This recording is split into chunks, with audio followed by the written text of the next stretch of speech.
राजा चित्रांगद का दृष्टांत कथन।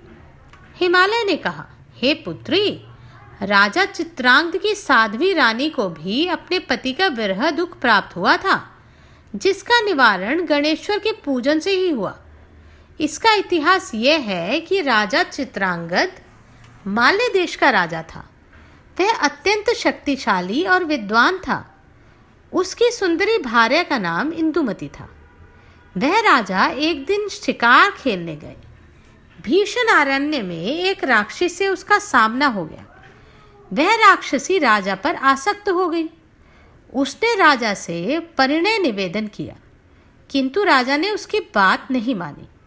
इससे क्रुद्ध हुई राक्षसी राजा को खाने के लिए दौड़ी। यह देखकर राजा वहां से भागकर एक सरोवर में जा छिपे, किंतु वहीं कुछ नाग कन्याएं स्नानार्थ आईं और राजा को देखकर उस पर लुब्ध हो गई और वे उसे बलपूर्वक अपने साथ पाताल लोक में लिवा ले गई।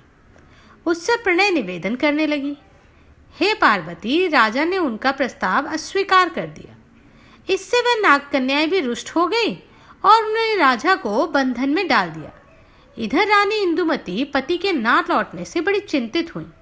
उन्होंने राजा के वियोग में अच्छा भोजन एवं आभूषण आदियों का भी त्याग कर दिया। दिन रात रोती रहती। एक दिन भ्रमण करते हुए नारद जी वहां आ पहुंचे। उन्होंने रानी की अधिक व्याकुलता देखी तो दयापूर्वक बोले, महारानी, इस विपत्ति से छुटकारा पाने का उपाय तुम्हें बतलाता हूँ। भगवान विघ्ननाशक समस्त संकटों को दूर करने में समर्थ हैं। तुम उनका पूजन करके 1 मास तक उनके एकाक्षरी मंत्र का जप करो। इस अनुष्ठान से तुम्हारी कामना अवश्य पूर्ण हो जाएगी। नारद जी अनुष्ठान विधि बतलाकर चले गए।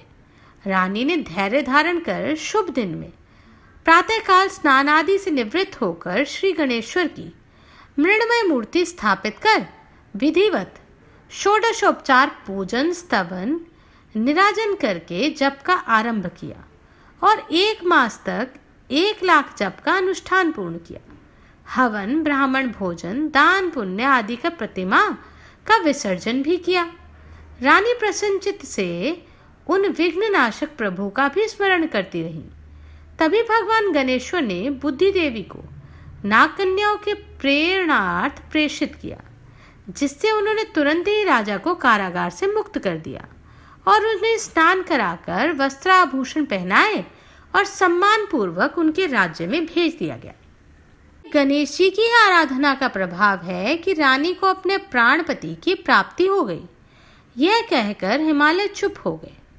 पार्वती जी ने दूसरे दिन प्रातःकाल प्रसन्न मन से नित्य कर्मों से निवृत्त होकर श्री गणेश जी की 108 मूर्ति का प्रतिमा बनवाई और उन्होंने सुंदर सुखद आसन पर प्रतिष्ठित कर संकल्प पूर्वक षोडशोपचार से पूजन किया। फिर भक्ति भाव से स्तुति, धीराजन, प्रदक्षिणा आदि करके एकाक्षरी मंत्र का 1 मास तक जप किया। अंत में हवन, तर्पण और ब्राह्मण भोजन कराकर सभी को अभिष्ट दक्षिणा दी। फिर अभ्यागतों आदि को भी गौ, रत्न, अन्न, वस्त्र आदि विविध वस्तुओं का दान किया। फिर स्वयं भोजन करके भगवान गणेश्वर का ध्यान करने लगी। इसी के प्रभाव से उन्हें भगवान शंकर की प्राप्ति हुई।